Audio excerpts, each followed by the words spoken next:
Bonjour par cette magnifique journée. Est-ce qu'il t'est déjà arrivé que tu es invité à une grande fête, peut-être une fête de mariage, et tout d'un coup, tu as l'impression que tu es en retard et que tu n'es pas préparé et qu'il te manque encore beaucoup de choses.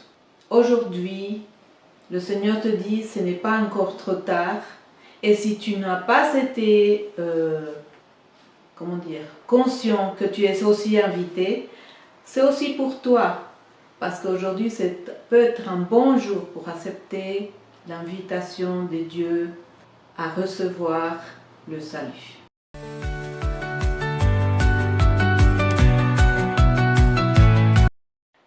Donc, comme je disais déjà, Jésus nous a dit, vous connaîtrez la vérité et la vérité vous rendra libre. Peut-être aujourd'hui, pour diverses circonstances de la vie, tu t'es éloigné de Dieu, tu as pris un autre chemin et tu as suivi ce chemin pendant longtemps à tel point qu'aujourd'hui tu as l'impression que tu ne peux pas revenir sur le bon chemin, que tu ne peux pas revenir à Jésus et à notre Père. Que tu es comme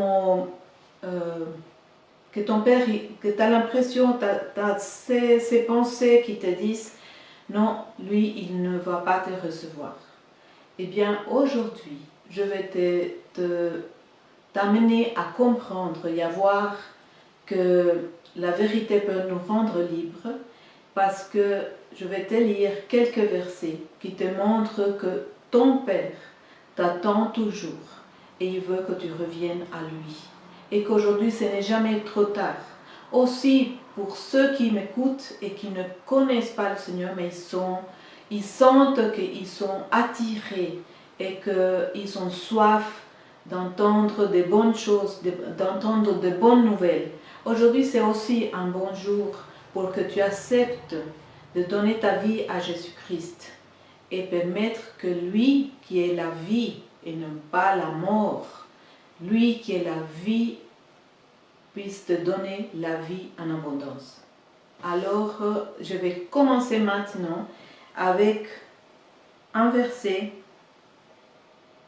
qui se trouve dans Ésaïe 55 et qui dit ceci: Cherchez l'Éternel pendant qu'il se trouve, invoquez-le tandis qu'il est près. Aujourd'hui, le Seigneur est près de nous. Aujourd'hui, c'est un jour, un merveilleux jour pour chercher l'Éternel, pour invoquer son nom, pour revenir à lui. Ce n'est pas encore trop tard. Ce n'est pas encore trop tard. Alors, il dit dans Ésaïe 55, 7, il dit que le méchant abandonne sa voie. D'abord, déjà, qui est appelé méchant? Méchant est simplement quelqu'un qui est en dehors de la volonté du Père, c'est-à-dire qui est en dehors du plan de création, du plan de Dieu, et qui fait sa propre volonté sans se rendre compte, sans être conscient qu'en faisant sa volonté, il est en train de faire du mal, même s'il ne le voit pas. Que même quand on fait des choses qu'on croit bonnes, nous sommes en train d'aller contre la vie. Et la mort se manifeste et après on dit, mais pourquoi ça?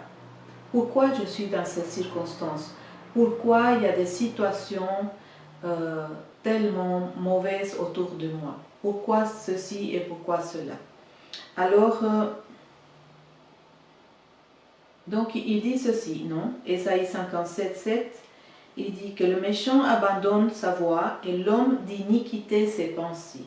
Vous voyez que rien qu'au niveau de la pensée, toutes ces pensées intrusives, toutes ces pensées qui viennent en nous pour nous amener dans des circonstances, dans des schémas de vie qui nous amènent à la mort au niveau de que on est déprime, on est triste, on fait des choses et on ne réussit pas, ou on ne les fait pas du tout, alors qu'on a des opportunités de faire de belles choses, alors que nous avons des dons, des talents, alors que nous avons simplement la vie, que je suis là, et que je ne comprends pas pourquoi.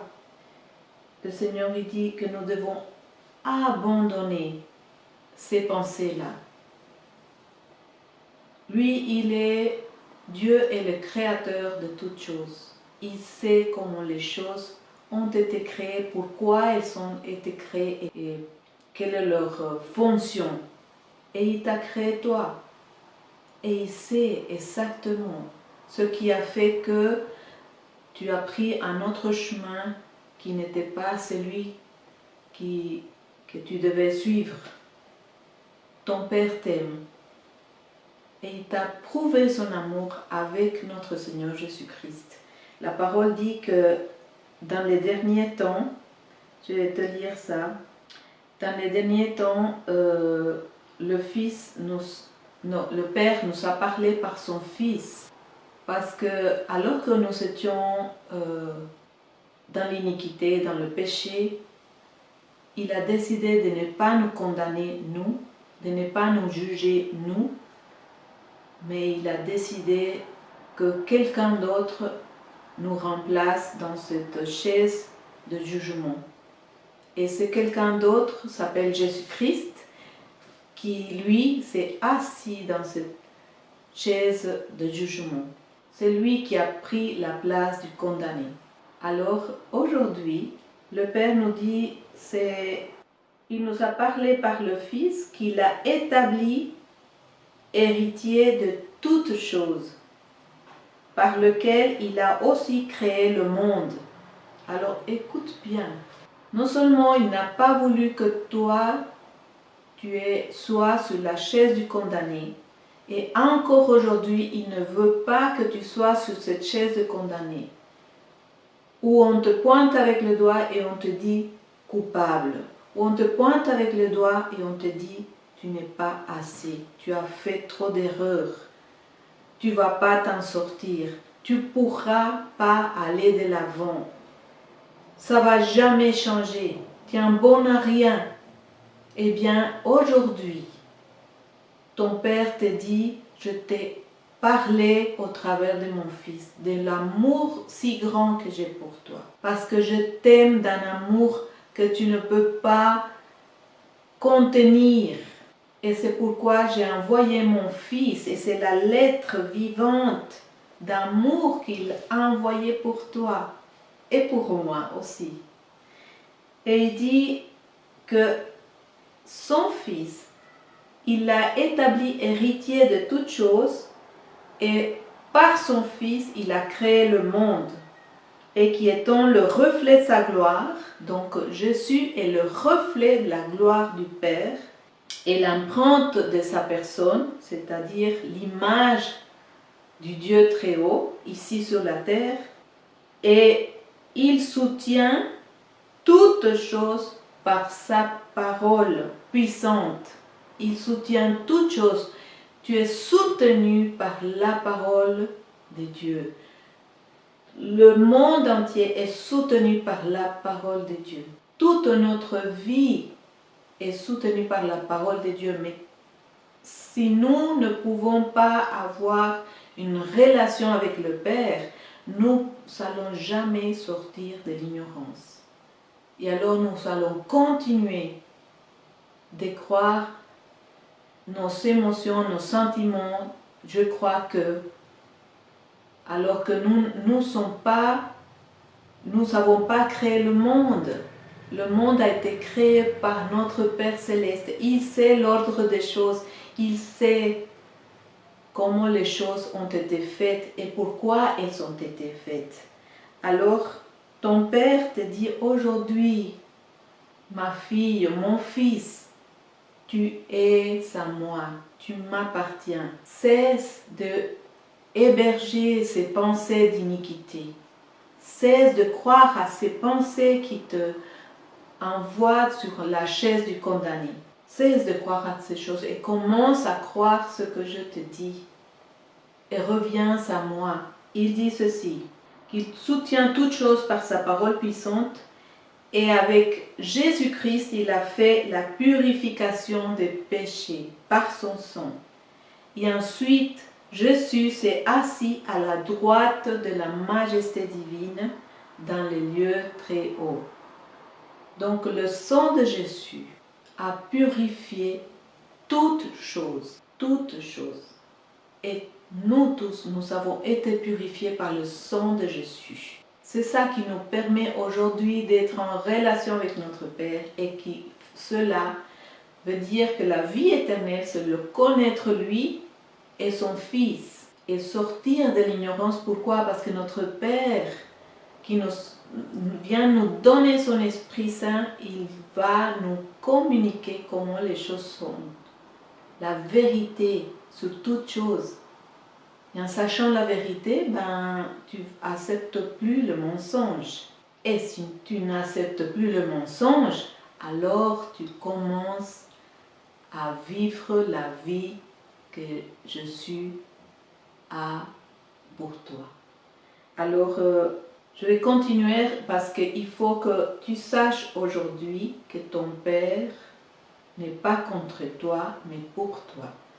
Et qu'il attend les bras ouverts, que tu reviennes à lui et tu renonces à l'iniquité, que tu te répandes de ces choses-là. Et se repentir, c'est simplement de changer de voie. Comme quand quelqu'un se dit, je vais aller à cette ville, et puis il prend le chemin, il prend sa voiture, il part, et tout d'un coup, il se rend compte qu'en fait, ce chemin n'est pas en train de l'amener à la ville où il veut aller. Il faut être fou et insensé pour continuer ce chemin, n'est-ce pas? Puisque maintenant, la personne, tu sais que ce chemin ne t'amènera pas dans cette ville où tu veux aller. Alors, qu'est-ce qu'on fait? On fait demi-tour, on revient à l'endroit où on a quitté le bon chemin, et on reprend le chemin. C'est ce que le Père veut. C'est ce qu'il désire que tu fasses aujourd'hui. Alors, il dit que le méchant abandonne sa voie et l'homme d'iniquité ses pensées. Qu'il retourne à l'Éternel qui aura, écoute bien, qui aura pitié de lui. À notre Dieu qui ne se lasse pas de pardonner. C'est lui-même qui l'a dit. Il est écrit que il ne se lasse pas de pardonner. Donc c'est un mensonge. S'il y a une pensée dans laquelle on est en train de te dire tu as fait trop de choses mauvaises, tu as été trop méchant ou c'est trop ce que tu as fait. Je te dis aujourd'hui que c'est un mensonge et au nom de Jésus, je brise ce mensonge dans ta vie. Je brise ce mensonge et te délie de cet esprit de mensonge et de toutes ces paroles de condamnation qui sont en train d'aller contre toi pour t'empêcher de revenir à celui qui t'a créé dans le ventre de ta mère, à celui qui avait des projets, une vision pour ta vie qui était de bien, pour te donner un avenir et une espérance. Au nom de Jésus, je déclare que tu es libre aujourd'hui et j'ordonne qu'on te détache, on te laisse aller pour retourner à ton Père qui est dans les cieux. Alors, il dit, Matthieu 9, 13, il dit, allez et apprenez ce que signifie je prends plaisir à la miséricorde. Tu vois, notre Père prend plaisir à la miséricorde et non au sacrifice. Il n'est pas en train de te demander des sacrifices, mais il est en train de te demander de renoncer au mensonge et d'accepter que lui, il t'aime et qu'il ne va jamais te rejeter. Le monde, il rejette. Les hommes, ils rejettent. Mais pas notre Père. Si tu reviens à lui, il dit, car je ne suis pas venu appeler des justes, mais des pécheurs. Donc il sait déjà tout ce que tu as fait. Il le sait.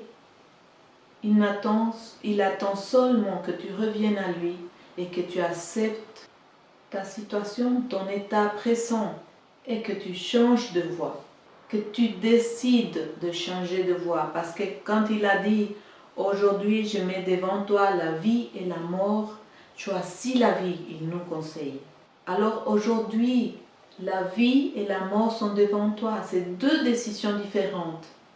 Soit tu continues la voie où tu es, que c'est une voie de péché et d'iniquité, ou soit tu rentres dans la voie que Dieu a pour toi.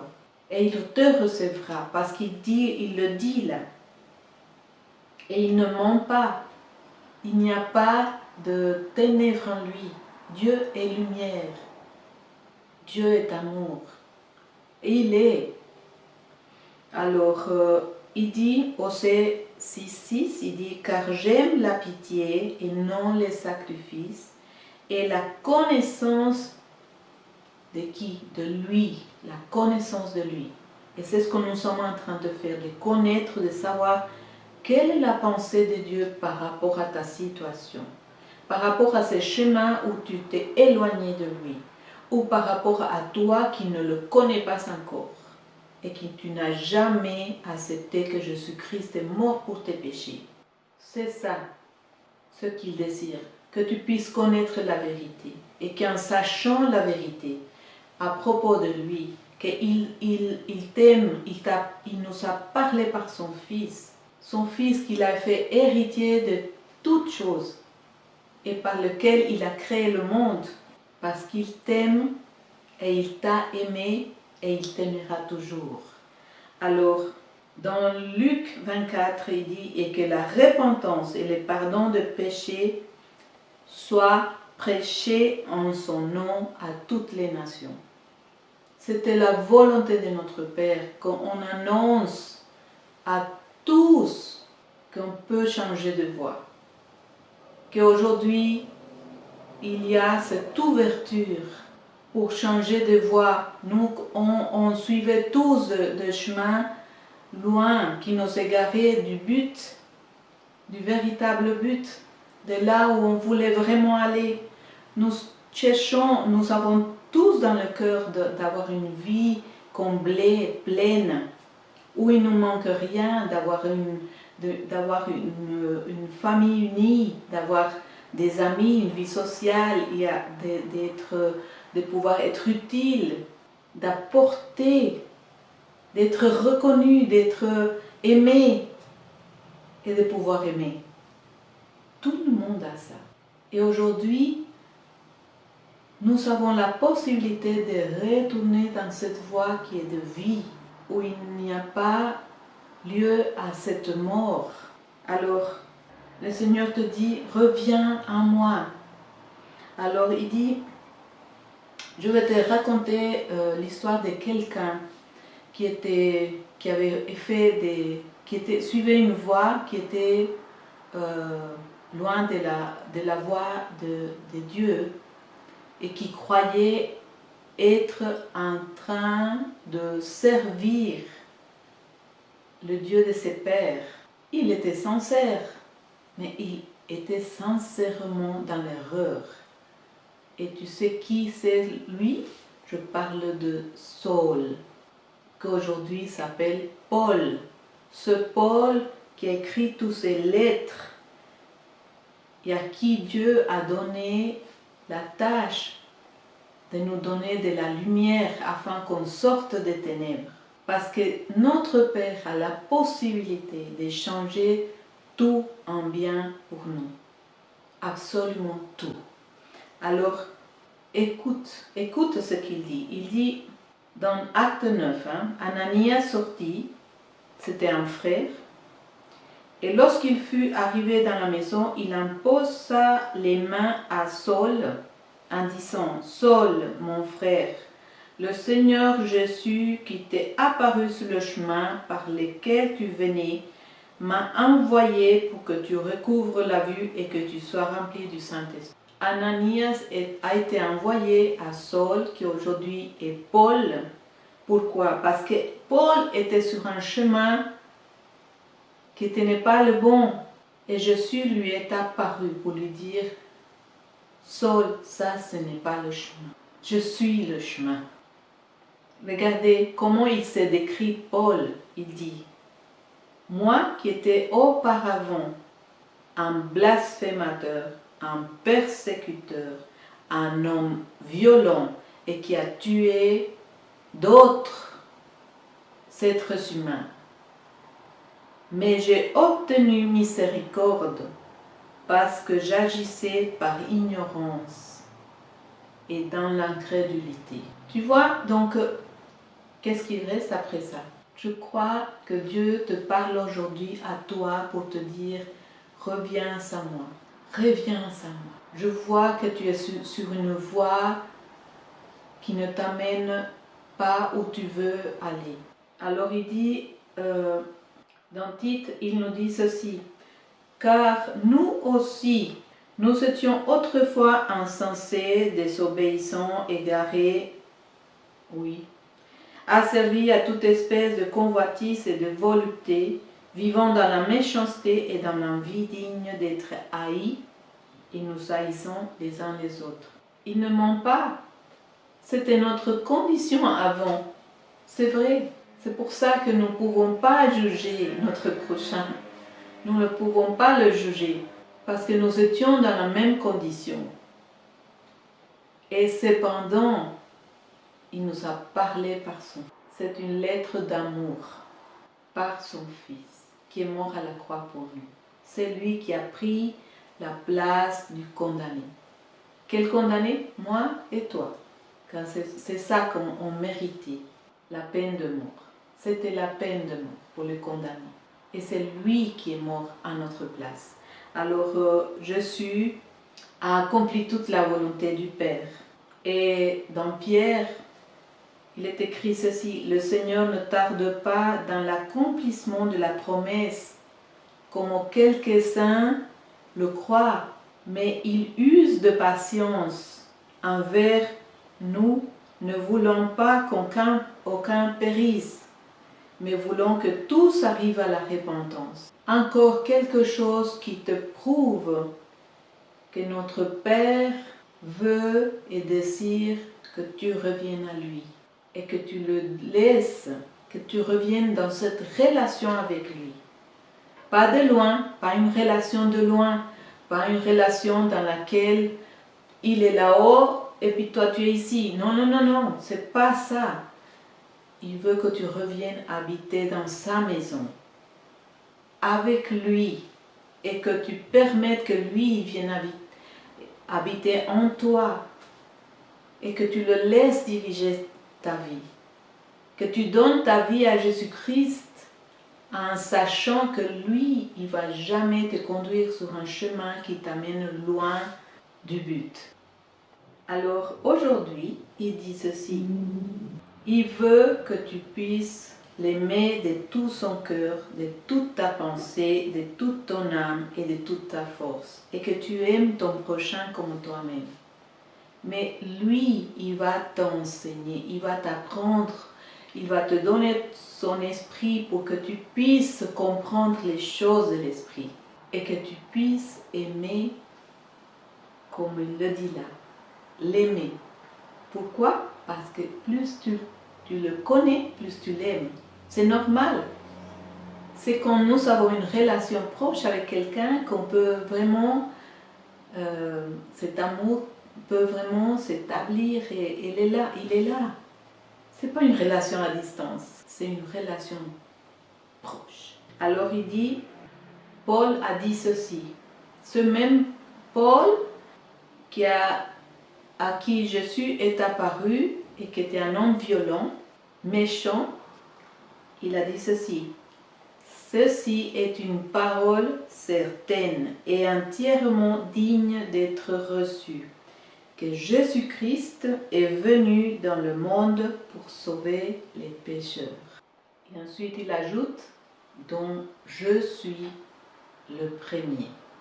Alors, voilà, je te laisse avec cette dernière parole, qui est une parole certaine, que Jésus est mort pour toi et pour moi, et qu'aujourd'hui, il t'attend, le Père et le Fils t'attendent pour te recevoir et t'accueillir, et que tu puisses habiter à nouveau dans la maison de ton Père. Père éternel, aujourd'hui je prie pour la personne qui m'écoute. Tu connais ceux à qui tu as parlé aujourd'hui à leur cœur, Seigneur. Et je prie pour que toute peur les quitte maintenant, toute peur et appréhension de revenir à toi. Je prie, Seigneur, que tu puisses envoyer des anges et des ouvriers, des personnes dans leur vie pour confirmer ce que tu leur as parlé à leur cœur aujourd'hui, Seigneur.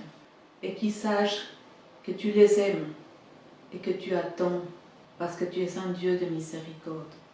Tu es un Dieu d'amour et que tu as compassion d'eux, que tu veux qu'ils reviennent pour pouvoir les aider et guérir leur vie, restaurer leur vie.